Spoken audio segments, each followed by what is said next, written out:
muwaadinaad tihiin annaga waxaan rabnaa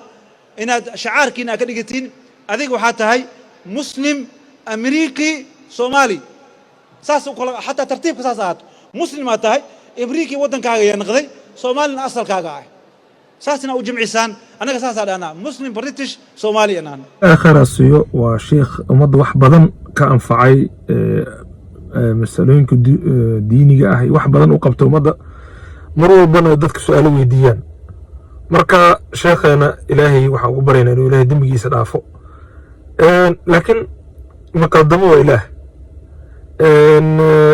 sheekhu wuxuu asaga dhahay waa in tartiibta laga dhigaa qofka inuu muslim yahay dalka aad imaatay dhalashadiisa qaadatay labaad ku ah midka aad ka soo jeedana waa midku saddex ku yahay dalkan markay dadka imaadaan qofku markuu caami yahay markuu xoogaa dugsi hoos soo dhameeyey dugsi dhexe soo dhameeyey dugsi sare soo dhameeyey jaamacad ka soo baxay intaba waxaa loo diyaariyey dad professional ah ku takhasusay maskaxdooda inay bedelaan maskaxdaada in la bedelo qaabka ugu fiicanna waxa waaye waa in lagu dareensiiyaa hadalka aad ku hadlaysid fikradda aaminsanta inay adig leedahay adig kaasoo go-do aqligaaga ka imaatay laakiin haddaa mar oo xataa brainwash lagu sameeyo maskaxda lagaa bedelo oo aslaada raa'iga adimada dad kale iska leh istiir maskaxda laguma guulaysan in maskaxda lagaa bedelo marka waxaa la dhahaa aragan muhiimaddan la soco markasta muhiim waaye asalkiisa qof ka tago maxaa la dhahayay wax kale oo kalena wuu ka tagaa dhulka aan joogna xitaa hadda qofka asalkiisa ka taga lama rabo haddii aa dhaqankaaga wixii dhan ilaawdiyo dalkaas ma ka soo jeediyo dalkaana ka soo jeedaa iyagaa ku dhahaay war iska daya wax kale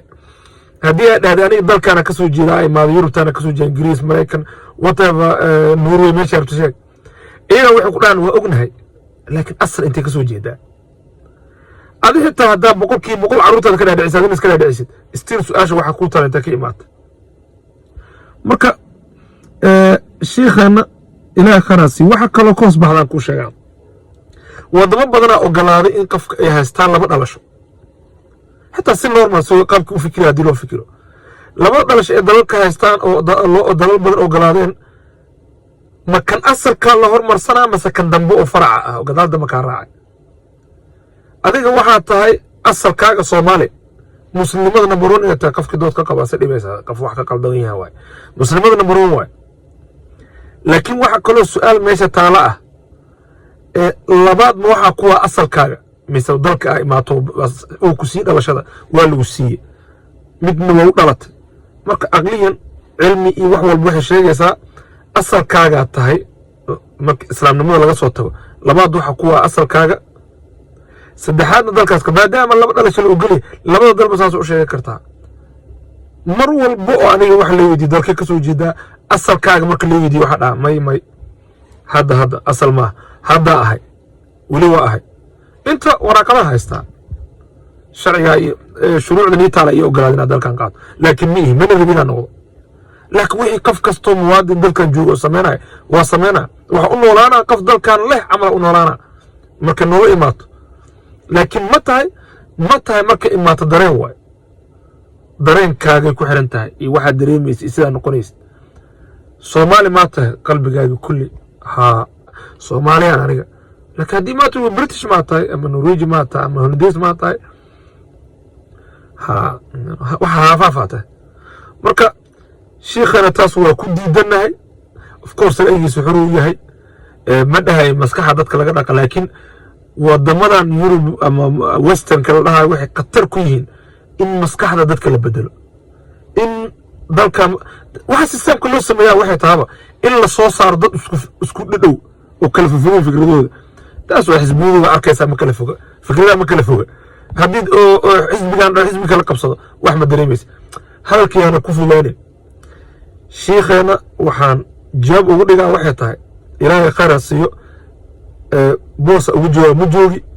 كعلم ميه إلهي أصلا جنيه ساقي شيخنا لكن شيخنا هدي عقليا الله هذا هدي علميا الله هذا من دين الله هذا شروع ذلك أجوكت الله هذا حتى قفك وحا أوه الرأي مركا كواد أنك مسلمين هدانا دينتين لكن أنا قصاص أنا جنود حس لكن دلالك كلا إمات مروا بقفك وحواي دلكو أصل كيس كسو جدا كوادوا لبعضنا وحوا دلك إمات دلك أمات معوش بكات وراقدها ستا إنك من كيركرتين وراقدها نجها هداربن سوان هاي دلالك إمانة دلشوا الواقع هذا لكن وحنا نمبر 1 صومالي أنت أنولنا أنا صومالي أهاننا culays dalkeena ka taagan darteed dalalka muwaadin shuruucdana xitaa ku ogashay laba dhalasho dadka haystaan dad saddex haysto marka sheekhan ilaaha qarasi waxaan nahay muslim Soomaali wadan kala ah tagtay hadii ay shuyuukhdeena iyo dadkii lagu dayanayay san u hadlayaan maxaa ka filaysa dad kale normaalka ah hadii uu sheekhaga san dhahayo ama qofka ku diinaysan u hadlayo dadka kale oo caadigana saa ka darnay noqonayaan macnaha sheekhu waxaan jeclaanaa inaan weydiiyo kale